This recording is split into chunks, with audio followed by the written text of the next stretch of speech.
Урматтуу башкы колбашчы, сиздин тапшырмаңыз менен өзгөчө кырдаалдар министрлигинин куткаруучулары Түркия элине барып, өз кызматын эрдикте аткарып, терс окуясыз кайра келди. Куткаруучуларыбыздын Түркиядан аман-эсен келиши менен куттуктаймын. Эми иш тууралуу баарласак, Түркияда болгон жер титирөөдө биздин куткаруучуларыбыз барып келди. Сиз жетектеген мекеменин ошолордун кандай иштерди аткарып келди, кандай барып келди, кырсыгы жок барып келдиңиздерби? Ушул боюнча толук маалымат берип кетсеңиз. Урматтуу жолдош президент, сиздин тапшырмаңыз менен 6 февралда 4:17 болгон жер титирөөдөн Түркия эли аябай катуу жабыркагандыктан сиз түзмө-түз мага эртеден баштап тапшырма бердиңиз. Эртең менен биз өзүбүздүн даярдыгыбызды көрүп, ошо замат аракетибизди жүргүзүп, тез арада Түркия элине учуп барганга аракеттендик. Биринчи этабында 67 куткаруучу барды, экинчи учак менен бизде 120 адамыбыз барды. Анын ичинен Министерство здравоохранениянын 6 кызматкер учуп барды. Биз өзүбүздүн мобилдик госпиталыбызды алып атканбыз. Дагы кошумча 5 боз үй тигүүчү атайы адамдарды алып барганбыз. Сиздин тапшырмаңыз менен биз 127 боз үйлөрүнөн айрылган, жабыркаган Түркия элинин жарандарына биз тигип бердик. Атайы шаарчасын орноштурдук.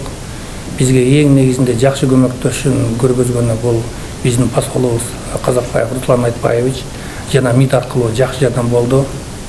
Өзүбүздүн Түркиядагы жашаган кыргыз жарандарыбыз, Түркиядагы иштеп аткан кыргыз бизнесмендерибиз жана биздин өзүбүздүн студенттерибиз аябай катуу көмөктөшүп, бүт жүк ташуучу, жүк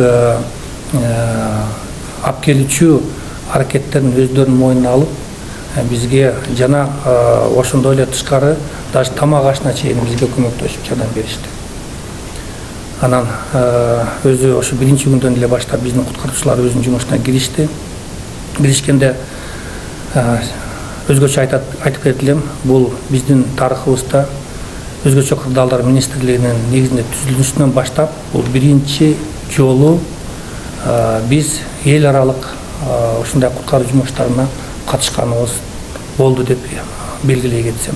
Мурда барган эмес экен? Жок, мурда эч бир дагы жолу барган жок. Мындай опытыбызда, тажрыйбабызда болгон жок. Жана буга чейин андай даярдыгыбызда болгон эмес. Биз бул даярдыкты 2 жыл мурда баштаганбыз. Инсарак группасынын Инсарак тобун ачканы. Ага атайы балдарды таап, Түркияда окуган, тил билген балдарды ал жака кошуп, машыгуу системасын киргизип, 1 жыл мурун биз кинологический службаны жандандырдык, иттерди алдык, аларга атайын довольстволорду ачтык. Ошо сиз тапшырмаңыз бергенден баштап булардын ошо эң жакшы көрсөткүчтөрдүн бири болду. Биздин куткаруучулардын аз санына карабастан жана оор жумушуна, забалдардын алдында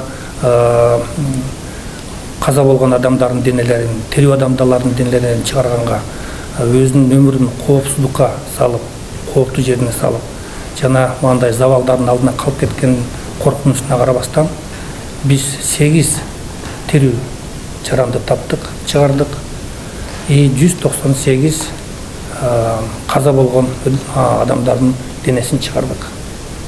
Бул көрсөткүч аябай жогору болду. Биздин жумушубуздун баарын Түркия эли, Түркия прессасы, телевидениясы аябай катуу көңүл буруп турду. Фактически мындай караганда биз башка спасательдердин алдында болуп иштедик. Эң негизгиси бүт жумуштарды аткаргандан кийин биз ушу 2 пунктунда иштедик. Кахраман Марашта жана Хатай шаарларында. Эң негизги биздин куткаруучуларыбыз эч жабырланбай, эч чарадар болбой, забалдардын алдында калып кетпей, аман-эсен өз мекенине кайтты. Рахмат, урматтуу Баубек Эргешевич, маалыматыңызга рахмат. Алгач Түркия мамлекетинде биздин куткаруучулардын жасап келген ишине ыраазычылык билдире кетейин. Менин атыман дагы бардык кызматкерлерге ыраазычылыкты айтып коюңуз, жеткирип коюңуз. Бир дагы мамлекетте мындай кырсык болбошун тилейли. Түркия элине чындыгында Кудай тараптан чоң сыноо келди. Аларга ушу сабырдуулук тилейли. Кудай өз ырайымын алган болсун дейли. Кырсык, мындагы болсо кырсык абдан чоң масштабтагы кырсык болду. Биздин куткаруучуларыбызды дагы биз массалык маалымат каражаттарынан карап отурдук. Жакшы иштеп келишти.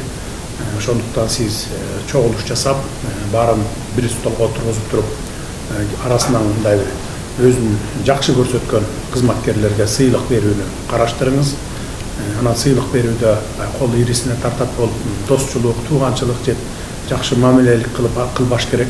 Чындыгында ошол жерге барып, чыныгы ниети менен кызмат кылган, ошол жерде бир өзүн көрсөтө алган балдарга бериңер. Ошондой болгондо гана стимул болот, башкаларына үлгү болот кийин. Бул мен жакшы кызмат кылсам, биздин жетекчилик эмгегибизди баалайт экен деген ушундай стимул болот да, анан кийинки иштериңерге дагы бул жакшы таасирин тийгизет. Ошондо биз кесипкөйлөрдү өстүрүп алган болобуз да. Эми мындан ары эми түрк элине эмнени каалайбыз? Түрк элине күч кубат берсин Кудай. Өзү ырайымын алсын, өзү жардам берсин дейбиз, башка эмне дейбиз? Эми сиздерге чоң рахмат. Эми урматтуу Бобек Эргешевич, кырсык өзү айтып бербейт. Бизде дагы мындай кырсыктар көп болот. Айрыкча мына жаз келатат, кар көп түштү быйыл. Сел жүрүү коркунучтары бар, кар көчкү коркунучтары бар. Ошолорду алдын алуу бул силердин биринчи эң негизги милдетиңер. Алдын ала эскертип, каерде кар түшө турган болсо, аны алдын ала жаап жолду эскертүү берип, жарым күн мурун, бир күн мурун дегендей. Мисалы Төө Ашу тарапта көп кырсыктар болот ушундай. Анан түштүктө көп сел жүрүүлөр болот. Ошолордун бардыгын азыртадан алдын алгыла да. Азыртадан алдын алышыңар керек. Сактансаң сактайм дейт Кудай. Ошондуктан бүт ошондой бир коркунучтарды алдын алыш керек. Кырсык айттырбай келет, кырсыкты бир гана Кудай берет. Бул да Кудайдын суноосу пенделерине берген. Биз ошону колдон келишинче алдын алып, кырсыкты болтурбаганга аракет кылышыбыз. Жарайт.